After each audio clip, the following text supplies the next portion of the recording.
TV news నేను Priyanka. Details చూస్తే స్వాతంత్ర దినోత్సవ వేడుకల్లో ఎర్రకోటపై జెండా ఎగరవేసిన ప్రధానమంత్రి నరేంద్ర మోదీ దేశ ప్రజలను ఉద్దేశించి ప్రసంగించారు. దీపావళి పండుగ నాటికి జీఎస్టీ మార్పులు అమలు చేస్తామని, నిత్యావసర వస్తువుల ధరలు తగ్గేలా చర్యలు తీసుకుంటామని హామీ ఇచ్చారు. ప్రస్తుతం జీఎస్టీ భారంతో ప్రజలు ఇబ్బందులు పడుతున్నారని గుర్తించిన మోదీ ఈ నిర్ణయం ద్వారా ఊరట కలిగించాలనే లక్ష్యం ఉందన్నారు. జీఎస్టీ వ్యవస్థను సులభతరం చేసి పన్నుల భారాన్ని తగ్గించడానికి ప్రభుత్వం కట్టుబడి ఉందన్నారు. త్వరలో జీఎస్టీ కౌన్సిల్ సమావేశం జరిగి ఈ మార్పులపై తుది నిర్ణయం తీసుకునే అవకాశం ఉందని స్పష్టం చేశారు.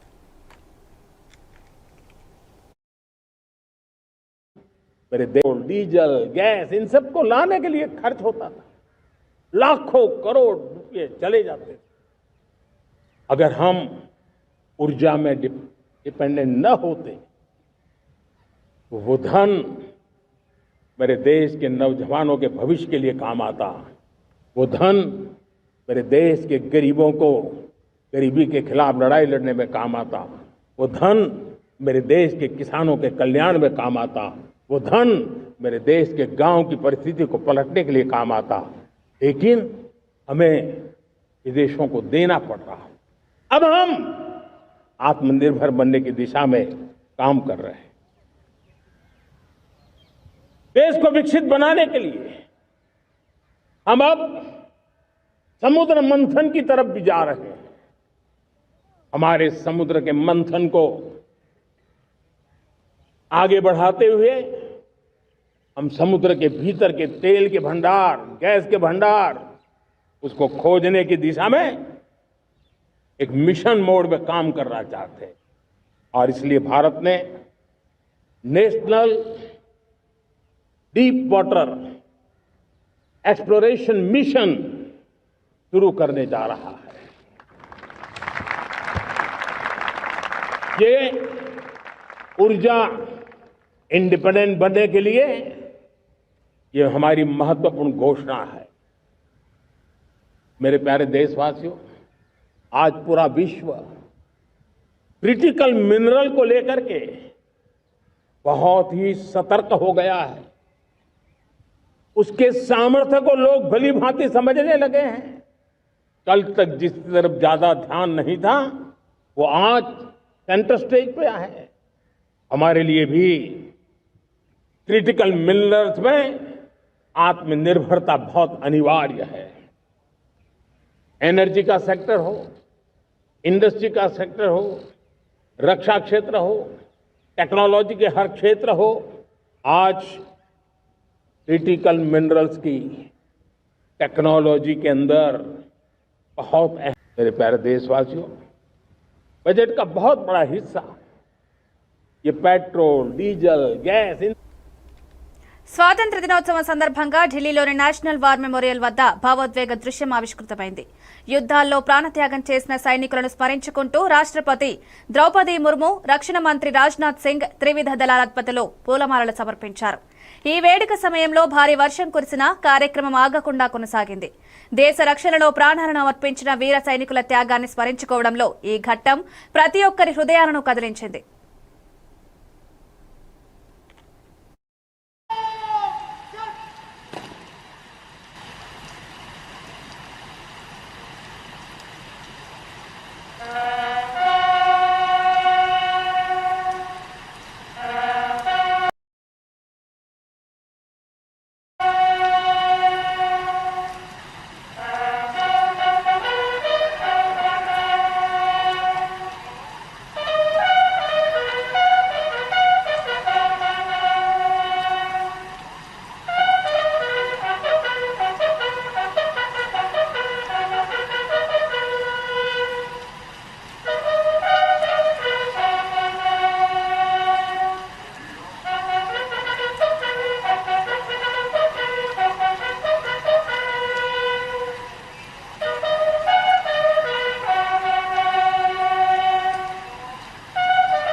విజయవాడలో జరిగిన 79వ స్వాతంత్ర దినోత్సవ వేడుకల్లో జాతీయ జెండా ఆవిష్కరించిన ఏపీ సీఎం నారా చంద్రబాబు నాయుడు బనకచెర్ల ప్రాజెక్టుపై స్పష్టమైన హామీ ఇచ్చారు.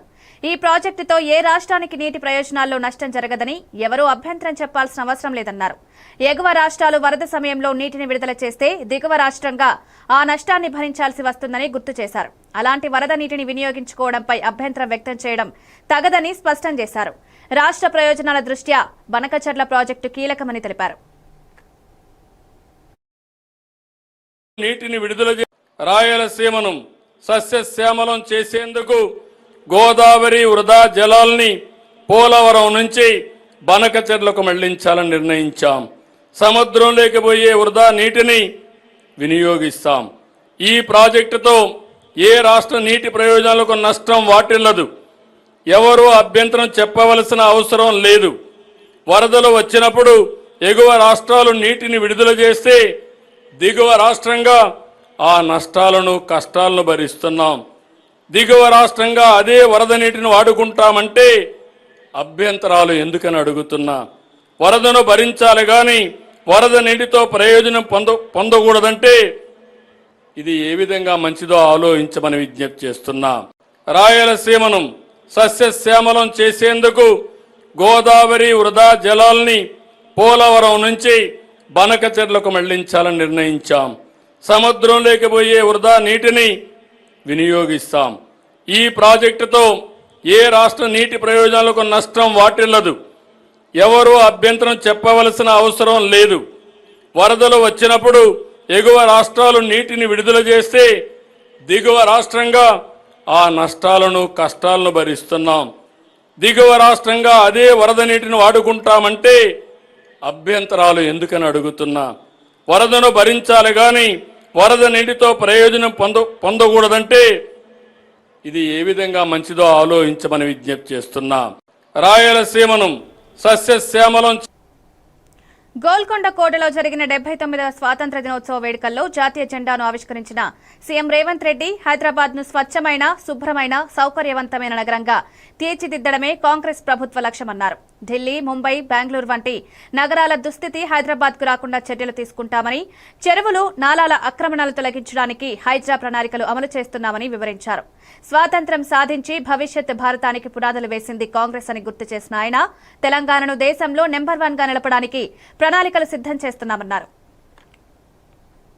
చేరుకోవాలని ప్రణాళికలు 1947 15 ఆగస్టు నాడు సిద్ధించిన స్వతంత్రం 2047 15 ఆగస్టుకి 100 సంవత్సరాలు పూర్తి చేసుకోబోతున్నది.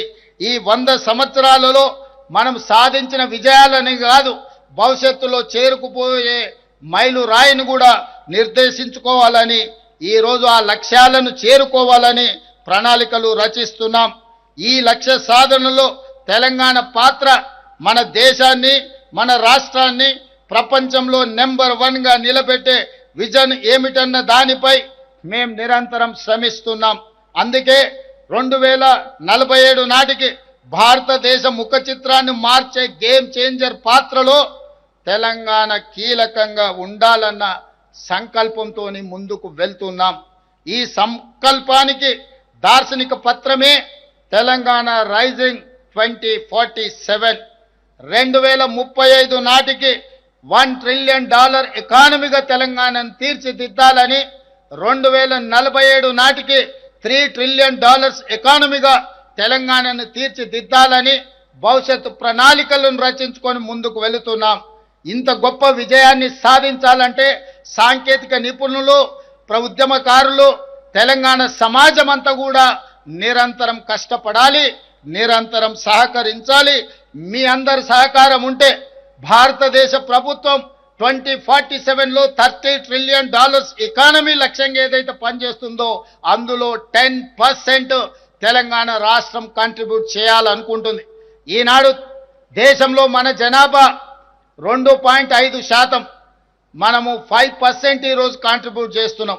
భవిష్యత్తులో దీన్ని 10% పెంచి దేశంలోనే అభివృద్ధి చెందిన రాష్ట్రంగా నెంబర్ 1 రాష్ట్రంగా తెలంగాణను తీర్చిదిద్దాలని ప్రణాళికలు రచిస్తున్నాం. ఈ ప్రణాళికలో మీ అందరి సహకారాన్ని కూడా మా ప్రభుత్వం ఆశిస్తుంది.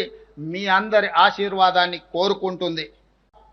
కానీ గత పాలకులు నిర్మించిన ప్రాజెక్టు 1,00,000 కోట్ల రూపాయలు ఖర్చు పెట్టిన ప్రాజెక్టు కట్టడం కూలడం 1,00,000 కోట్ల రూపాయలు గోదావరిలో కలవడం మన కళ్ళ ముందే జరిగిపోయింది. కాబట్టి ఈరోజు ఢిల్లీలోని ఇందిరాభవన్లో జరిగిన స్వాతంత్ర దినోత్సవ వేడుకల్లో కాంగ్రెస్ ఎంపీ రాహుల్ గాంధీ వర్షాన్ని లెక్క చేయకుండా పాల్గొన్నారు. ఈ సందర్భంగా ఆయన దేశ ప్రజలకు స్వాతంత్ర శుభాకాంక్షలు తెలిపారు.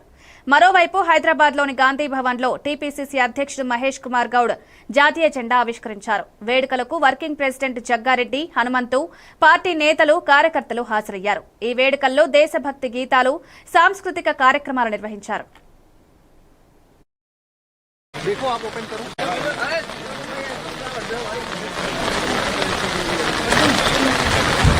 कार्ड निकाल लिया ना कार्ड निकाल कार्ड भाई थोड़ा ओहो बड़ा कार्ड नहीं डलता ना है नहीं मेरे पास बड़ा और ये बड़ा तो इसको बड़ा डलता है देखो आप ओपन करो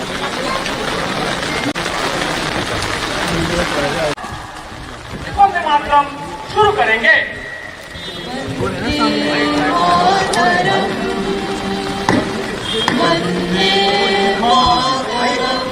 ओ भाई हेलो भाई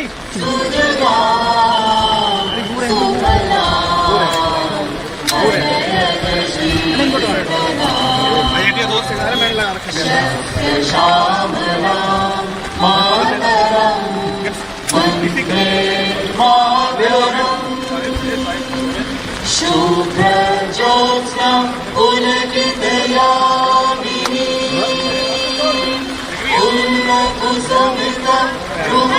यार थोड़ा इधर करो यार मेरे ऊपर पूरा आ रहा है पानी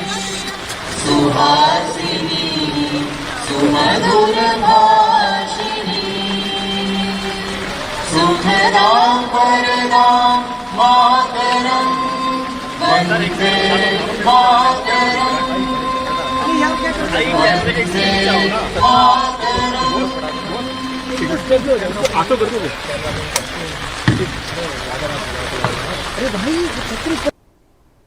బంజారాహిల్స్ మౌంట్ బజారా కాలనీలో పాకిస్తాన్ యువకుడు ఫహద్ రాసలీలు వెలుగు చూశాయి. హైటెక్ సిటీ సిపాల్ కంపెనీలో పనిచేసే సమయంలో కీర్తి అనే హిందూ యువతిని ప్రేమించి 2016లో మతం మార్చి పెళ్లి చేసుకున్నాడు. పెళ్లి తర్వాత కీర్తి పేరును దోహా ఫాతిమాగా మార్చాడు. అనంతరం అదే కంపెనీలో పనిచేసిన మరో మహిళతో అక్రమ సంబంధం పెట్టుకున్నాడు. ఈ వ్యవహారం భార్య దృష్టికి రాగానే భర్తపై నిగ్రహం పెట్టి చివరికి రెడ్ హ్యాండెడ్ గా పట్టుకుంది. ఈ సంఘటన స్థానికంగా సంచలనం సృష్టించింది. ఇలా అమ్మాయిని లవ్ జిహాద్ చేసి సిస్టర్ తన కీర్తి ఆ అమ్మాయి చాలా సంవత్సరాలుగా ఇక్కడ వంచబడింది. 10 సంవత్సరాల కిందట పెళ్లి చేసుకున్న ఒక పాకిస్తానీ ముస్లిం తనని ఈరోజు విడిచిపెట్టి వేరే అమ్మాయిని మళ్ళీ పెళ్లి చేసుకుందామని అమ్మాయిని డైవోర్స్ అడుగుతూ ఉన్నాడు. ఒక బాబు కూడా ఉన్నాడు. ఇలా అమ్మాయిని లవ్ జిహాద్ చేసి అమ్మాయిని ఇట్లా పెళ్లి చేసుకొని వదిలేయడం ఎంతవరకు కరెక్ట్? అతనివి ఇంకా లాంగ్ టర్మ్ వీసాలోనే ఉన్నాడు. అతను వాళ్ళ ఫ్యామిలీకి ఇంకా రాలేదు. అన్ని ఫేక్ డాక్యుమెంట్స్, తన సర్టిఫికేట్స్ కూడా జాబ్ చేస్తున్న దగ్గర కూడా ఫేక్ ఉంది. మొత్తం ఆమెను కొట్టడం తిట్టడం చాలా నరకం చూపించాడంట. ఇన్నాళ్ళకి అమ్మాయి ఇక్కడికి వస్తే పోలీస్ వాళ్ళు ఇప్పుడు వస్తే వాళ్ళతో కలిసి వెళ్దామని వెయిట్ చేస్తున్నాము. ఆ అమ్మాయి మాటల్లో వినండి ఏం చెప్తుందో. నమస్తే అండి, నా పేరు కీర్తి. నేను 24/7లో పనిచేసేటప్పుడు ఈ అబ్బాయిని కలిసినప్పుడు నేను ఆల్రెడీ పెళ్ళయి నాకు అప్పుడే డివోర్స్ కూడా అయిపోయింది. అయినా వీడు నన్ను లూర్ చేసి నేను చూసుకుంటా అది చేస్తా ఇది చేస్తానని చెప్పేసి నాకు ధైర్యం ఇచ్చేసి నాతో పెళ్లి చేసుకున్నాడు. అప్పటికి వాడు పాకిస్తానీ అది ఇది అని కూడా ఏమీ చెప్పలేదు. కాకపోతే తర్వాత పెళ్లి చేసుకుని నన్ను బాగా హింసించాడు. నా డబ్బులు కావాలి, నా పైసలు కావాలని చెప్పేసి ఆస్తి తీసుకొని రా అది ఇది అని చెప్పేసి కూడా బాగా కొట్టేవాడు. నువ్వు నా మాట వినట్లేవు, నువ్వు ఎట్లయినా ముస్లిం అయిపోవాలి, నువ్వు ముస్లింగానే ఉండాలి అది ఇది అని చెప్పి నాకు ఫోర్స్ఫుల్గా కన్వర్ట్ చేశాడు. నా కూతుర్ని కూడా ఫోర్స్గా కన్వర్ట్ చేయించి ఇప్పుడు 10 years తర్వాత నాకు చీట్ చేసేసి వాడు ఇక్కడ ఇంకో అమ్మాయితో ఉన్నాడు. అవన్నీ సపోర్ట్ చేయడానికి వాళ్ళ ఫ్యామిలీ కూడా వాడికి సపోర్ట్ చేస్తున్నారు. ఇవన్నీ ఏదో నా తప్పు వల్ల వాడు చేస్తున్నాడు అది ఇది అని చెప్పేసి వాళ్ళ మదర్కి అన్నీ తెలుసు, వాళ్ళ అమ్మమ్మకి అన్నీ తెలుసు. వాడు ఇంట్లో ఖాళీ చేసేసుకొని వాళ్ళ అమ్మమ్మ వాళ్ళ ఇంటికి వెళ్ళిపోయినా వాళ్ళ అమ్మ వాళ్ళు ఏం వచ్చి అడగట్లేరు, చేయట్లేరు.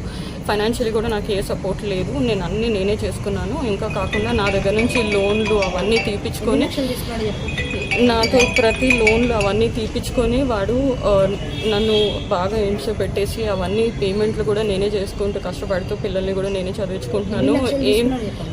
నేను ఆల్రెడీ వాడికి 10 lakhs ఒకసారి లోన్ తీసి ఇచ్చాను, మళ్ళీ ఇంకోసారి 10 lakhs లోన్ కూడా ఇచ్చానండి. ఇంట్లో అన్ని ఖర్చులు నేనే చూసుకుంటాను, రేషన్ దగ్గర నుంచి అన్నీ నేనే చూసుకుంటున్నానండి.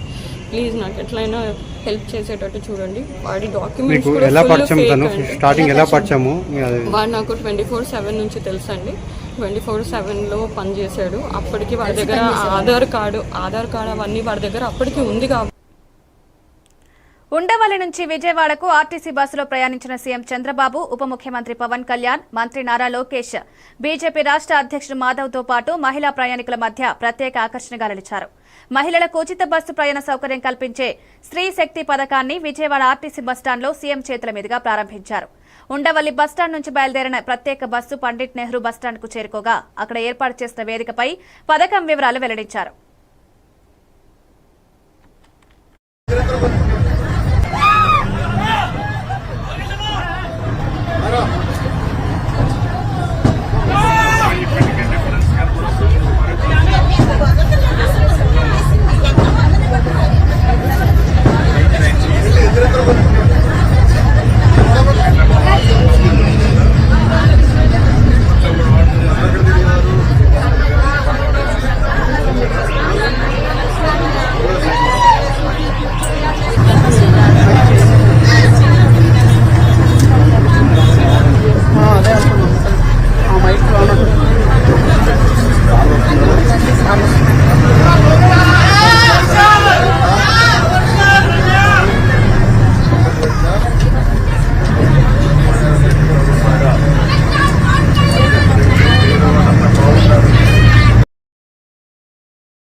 హైటెక్స్ లో జరిగిన క్రెడాయ్ హైదరాబాద్ ప్రాపర్టీ షో ప్రారంభోత్సవ కార్యక్రమంలో ముఖ్య అతిథిగా సీఎం రేవంత్ రెడ్డి పాల్గొన్నారు. మాజీ మంత్రి, ఎమ్మెల్యే సుదర్శన్ రెడ్డి, ఉన్నతాధికారులు, క్రెడాయ్ ప్రతినిధులు హాజరైన ఈ వేడుకలో కొమటిరెడ్డి రాజగోపాల్ రెడ్డి వ్యాఖ్యలకు సీఎం రేవంత్ కౌంటర్ ఇచ్చారు. ఒకే కుర్చీ పోటీలో 10 మంది ఉంటారని, ఒక్కరికే ఆ కుర్చీ లభిస్తుందని, మిగతా వారికి నిరాశ తప్పదన్నారు. అది కుటుంబం, కులం, ప్రాంతం లేదా వ్యక్తులకైనా వర్తిస్తుందని స్పష్టం చేశారు.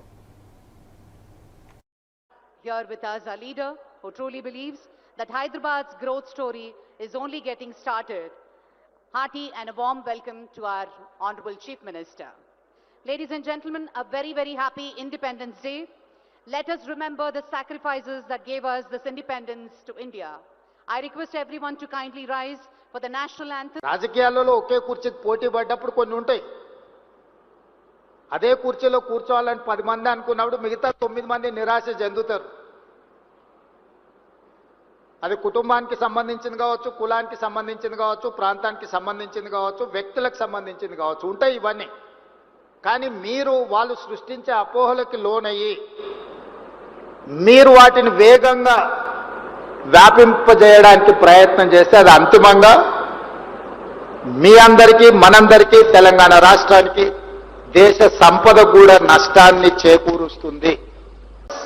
On behalf of CREDAI Hyderabad, it gives us great pleasure to welcome all the dignitaries onto the stage, to build a stronger and to create spaces a bigger that will define the future of Hyderabad. To guide and inspire us in this journey, we have here with us a leader who truly believes that Hyderabad's growth story is only getting started. Hearty and a warm welcome to our Honorable Chief Minister. Ladies and gentlemen, YS Sharmila, Jagan మరియు చంద్రబాబులపై ఘాటు విమర్శలు చేశారు. గతంలో కుప్పంలో వైఎస్ఆర్సీపీ చేసిన విధానాన్ని ఇప్పుడు పులివెందులలో TDP అమలు చేసిందని ఆరోపించారు. జగన్ ప్రజాస్వామ్యాన్ని ఖూనీ చేస్తే చంద్రబాబు కూడా అదే మార్గంలో నడిచారని వ్యాఖ్యానించారు. ఇద్దరూ కలిసి ప్రధాని మోదీ మెప్పు కోసం పనిచేస్తున్నారని, మోదీ ఓటు చోరీ ద్వారా ప్రజాస్వామ్యాన్ని దెబ్బతీస్తున్నా ఈ ఇద్దరు నేతలు నోరెత్తడం లేదని విమర్శించారు. ఈ వ్యాఖ్యలు రాజకీయ వర్గాల్లో చర్చనీయాంశమయ్యాయి. ఉన్నారు ఏదో ఒక కూని చేసి ఆ రోజు వైసీపీ అధికారంలోకి వచ్చిందో ఈ రోజు కడప జిల్లాలో కూడా పులివెందల్లో కూడా అదే టీడీపీ చేసింది. ఇద్దరికి చెప్పాలనుకుంటున్నది, ఇద్దరు ప్రజాస్వామ్యాన్ని కూని చేశారు. టీడీపీ అయినా వైసీపీ అయినా ఇద్దరికి పెద్ద తేడా లేదు. అందుకే చెప్తున్నా, వీళ్ళందరూ మోడీతో అలాగే ఉన్నారు. ఏదో ఒక రకంగా చంద్రబాబు గారు అయితే బహిరంగంగానే కూటమి కట్టారు, కానీ జగన్మోహన్ రెడ్డి గారు ఏమీ తక్కువ తినలేదు. ఈయన రహస్యంగా కూటమి కట్టారు, అంతే తేడా. వీళ్ళందరూ మోడీ కోసం పనిచేస్తున్న వాళ్ళే. వీళ్ళందరూ ఎంపీలు ఎంతమంది 25 మంది లోక్సభ, 11 మంది రాజ్యసభ, ఏ పార్టీకి చెందిన ఎంపీలైనా ఈ రోజు బీజేపీకే ఎందుకు ఊడిగలు చేస్తున్నారు? ఇదంతా రాష్ట్ర ప్రజలు ఆలోచించాల్సిన అవసరం ఉంది. ప్రజాస్వామ్యం ఎవరూ బ్రతికించే వాళ్ళు లేరు ఇక్కడ. కాబట్టే చెప్తున్నాం, కాంగ్రెస్ పార్టీ పుంజుకోవాల్సిన అవసరం ఉంది. కాంగ్రెస్ పార్టీ బలపడాల్సిన అవసరం ఉంది. కాంగ్రెస్ పార్టీ బలపడితేనే ప్రజల గొంతును వినిపించగలరు. కాబట్టే ఈ రోజు ప్రజాస్వామ్యం బ్రతికించడానికే, రాజ్యాంగాన్ని బ్రతికించడానికే ఈ రోజు కాంగ్రెస్ పార్టీ ఈ పెద్ద పోరాటాన్ని కూడా నెత్తికెత్తుకుంది. అంటే ఓటర్ చోరీ విషయంలో కూడా ఇంతవరకు చంద్రబాబు గారు, జగన్మోహన్ రెడ్డి గారు మాట్లాడటం లేదు. మోడీ గారిని విమర్శించడం లేదు. ఈసీని ఎందుకు మీ గుప్పెట్లో ఉన్నారు అని మోడీ గారిని ప్రశ్నించడం లేదు. ఎందుకు అని అడుగుతున్నాం. ఎందుకంటే చంద్రబాబు గారేమో కూటమి కట్టారు, జగన్మోహన్ రెడ్డి గారేమో అక్రమ పొత్తు పెట్టుకున్నారు. కానీ వీళ్ళలో ఎవరు ప్రజాస్వామ్యాన్ని కాపాడే వాళ్ళు లేరు. ఏదైతే కుప్పంలో చేశారో ప్రజాస్వామ్యాన్ని కూని చేసి, అదే మళ్ళీ కడపలో జరిగింది. ప్రజాస్వామ్యాన్ని కూని చేస్తే సాధ్యమైంది. మళ్ళీ చెప్తున్నాం, ప్రజాస్వామ్యాన్ని బతికించే పార్టీలు అవసరం. ఈ రోజు అధికారం ఉండి రిగ్గింగ్ చేసుకుంటూ పోతే ఏదైనా సాధ్యం. అందుకే ఏదైతే కుప్పంలో వైసీపీ చేశారో అదే పులివెందల్లో చేశారు. ఇద్దరికి పెద్ద తేడా లేదు. కుప్పంలో ఎలాగైతే ప్రజాస్వామ్యాన్ని కూని చేసి ఆ రోజు వైసీపీ అధికారంలోకి వచ్చిందో, ఈ రోజు కడప జిల్లాలో కూడా, పులివెందల్లో కూడా అదే టీడీపీ చేసింది. ఇద్దరికి చెప్పాలనుకుంటున్నది, ఇద్దరు ప్రజాస్వామ్యాన్ని కూని చేశారు. టీడీపీ అయినా వైసీపీ అయినా ఇద్దరికి పెద్ద తేడా లేదు. అందుకే చెప్తున్నా, వీళ్ళందరూ మోడీతో అలాగే ఉన్నారు. ఏదో ఒక రకంగా చంద్రబాబు గారు అయితే బహిరంగంగానే కూటమి కట్టారు. కానీ జగన్మోహన్ రెడ్డి గారు ఏమీ తక్కువ తినలేదు. ఈయన రహస్యంగా కూటమి కట్టారు. అంతే తేడా. వీళ్ళందరూ మోడీ కోసం పనిచేస్తున్న వాళ్ళే. వీళ్ళందరూ ఎంపీలు ఎంతమంది, 25 మంది లోక్సభ, 11 మంది రాజ్యసభ, ఏ పార్టీకి చెందిన ఎంపీలైనా ఈ రోజు బీజేపీకే ఎందుకు ఊడిగలు చేస్తున్నారు? ఇదంతా రాష్ట్ర ప్రజలు ఆలోచించాల్సిన అవసరం ఉంది. ప్రజాస్వామ్యం ఎవరూ బ్రతికించే వాళ్ళు లేరు ఇక్కడ. కాబట్టే చెప్తున్నాం, కాంగ్రెస్ పార్టీ పుంజుకోవాల్సిన అవసరం ఉంది. కాంగ్రెస్ పార్టీ బలపడాల్సిన అవసరం ఉంది. కాంగ్రెస్ పార్టీ బలపడితేనే ప్రజల గొంతును వినిపించగలరు. కాబట్టే ఈ రోజు ప్రజాస్వామ్యం బ్రతికించడానికే, రాజ్యాంగాన్ని బ్రతికించడానికే ఈ రోజు కాంగ్రెస్ పార్టీ ఈ పెద్ద పోరాటాన్ని కూడా.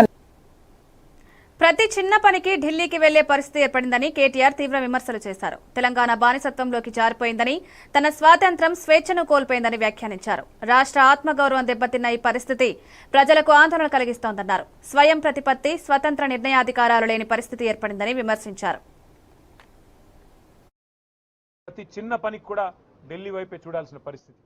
మళ్ళొక్కసారి ఢిల్లీ చేతుల్లో జుట్టు చిక్కిన తర్వాత తెలంగాణ తిరిగి ఒక్కసారి పరాయి వారి బానిసత్వంలోకి పోయి మళ్ళీ తిరిగి తన స్వాతంత్రాన్ని, తన స్వేచ్ఛను కోల్పోతున్న పరిస్థితి ఇవాళ కనబడతా ఉంది. సంక్షేమంలో వెనుకబడ్డది, వ్యవసాయంలో వెనుకబడ్డది, ఐటీ పరిశ్రమలు తరలిపోతున్నాయి వేరే రాష్ట్రాలకి. దానికి 2 ఢిల్లీ పార్టీలు కూడా కారణం. ఒక కాంగ్రెసే కాదు, ఖచ్చితంగా బీజేపీ కూడా దానికి కారణం అని చెప్పక తప్పదు. అందుకే నేను తెలంగాణ ప్రజలకు చేసే విజ్ఞప్తి ఒకటే. పెద్దలు జయశంకర్ గారు ఒకసారి కాదు, కొన్ని వేల సార్లు చెప్పారు, స్వీయ రాజకీయ అస్తిత్వమే తెలంగాణకు ఏనాటికైనా శ్రీరామ రక్ష. సాధించుకున్న స్వాతంత్రాన్ని కాపాడుకోవాలి. ఆ స్వతంత్రంగా బతికే తెలంగాణలో ఆత్మగౌరవంతో బతకాలి. ఆత్మగౌరవంతోనే కాదు, పేదలు ఆర్థిక స్వావలంబన సాధించాలి అంటే ఖచ్చితంగా స్వీయ రాజకీయ అస్తిత్వ శక్తి అయిన బీఆర్ఎస్, దాని నాయకుడు కేసీఆర్ గారి నాయకత్వమే మన రాష్ట్రానికి శ్రీరామ రక్ష అనే మాటను మీ అందరికీ కూడా గుర్తు. ఢిల్లీ పార్టీల పెత్తనం. బైరెడ్డి సిద్ధార్థ్ రెడ్డి పులివెందులలో వైఎస్ఆర్సీపీకి ఓట్లు వేసిన టీడీపీ ఏజెంట్లకు ధన్యవాదాలు తెలుపుతూ విమర్శలు చేశారు. టీడీపీ వాళ్లకు వైఎస్ఆర్సీపీపై ఇంత ప్రేమ ఉందని ఎప్పుడు తెలిసిందని వ్యంగ్యంగా వ్యాఖ్యానించారు. జగన్ను పులివెందులలో ఓడిస్తే వైఎస్ఆర్సీపీ పని అయిపోతుందనుకోవడం వారి అవివేకమన్నారు. నాకు నా ధన్యవాదాలు. ఎందుకంటే పులివెందులలో వైఎస్ఆర్ కాంగ్రెస్ పార్టీకి 683 ఓట్లు వేసిన తెలుగుదేశం పార్టీ ఏజెంట్లకు నా ధన్యవాదాలు. ఎందుకంటే తెలుగుదేశం ఏజెంట్లకు కూడా వైసీపీ పైన ఇంత అభిమానం ఉందని నాకు నిన్ననే తెలిసింది. కాబట్టి ముందుగా వాళ్ళకి ధన్యవాదాలు తెలుపుకుంటానా. అన్న, ఎవరైతే ఈరోజు ప్రెస్ మీట్లు పెట్టి లోపల నుంచి రావడం లేదు నువ్వు వాళ్ళకి, ఎందుకంటే 10,000 ఓట్ల కోసం మనం అందరం టికెట్లు కన్ఫర్మ్ చేసుకునేం ఏందిరా అని బాధపడుతున్నారు వాళ్ళే.